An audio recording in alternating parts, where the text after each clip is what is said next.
o xodó da torcida bugrina entra em campo com os pequenos torcedores do Guarani. Nas arquibancadas do Brinco de Ouro, a massa alviverde grita o nome do camisa 1 do clube. Quem chega primeiro ao ataque é o time adversário. Samuel toca para Fábio, que assusta o goleiro Jean neste chute. Com o apoio de mais de 30 mil torcedores, o Guarani parte para o ataque. Jonas arrisca de fora da área, mas o chute sai fraco para a defesa do goleiro Gilmar. E aos 23 minutos do primeiro tempo, o Guarani abre o placar. Cobrança de falta do zagueiro Andrei pela direita.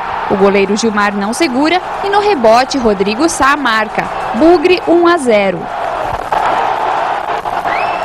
Precisando de um empate, o nervosismo toma conta do time de Santa Catarina.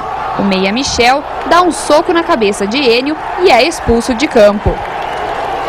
Na etapa final, o time de Campinas quase faz o segundo gol nesta jogada.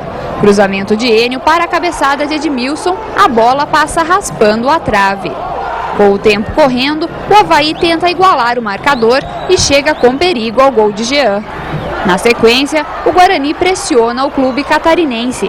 Depois do cruzamento, o goleiro Gilmar bobeia, mas Edmilson não alcança a bola. O volante Rodrigo Sá dá trabalho ao camisa 1 do Avaí neste chute. Depois de várias tentativas, o Bugre balança a rede novamente. Aos 20 minutos do segundo tempo, Edmilson toca para Jonas. O atacante ajeita e chuta de perna esquerda para o fundo do gol, 2-0. O Avaí quase desconta nesse lance de Genilson, mas a bola para na trave.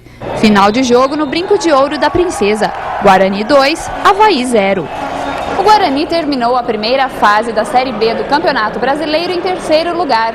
Na próxima etapa, enfrenta Marília, Portuguesa e Náutico. Segundo o técnico Ferreirão, esses adversários são mais difíceis. Um grupo difícil. As equipes, o Marília veio bem, a Portuguesa veio bem, mas o Náutico, nesses momentos, melhorou bastante. O mesmo aconteceu com o Guarani. Eu acho que não fazer comparação realmente é meio assim difícil no futebol, né? É meio abstrato. Mas eu acredito que nosso grupo é um grupo mais assim emperrado. Vocês acompanharam aí a luta do Guarani desde o início, o time estava para cair, agora vem uma classificação suada. Eu acho que agora entrar no quadrangular com tudo e com certeza tentar o máximo de vontade de todo mundo para a gente conseguir esse acesso.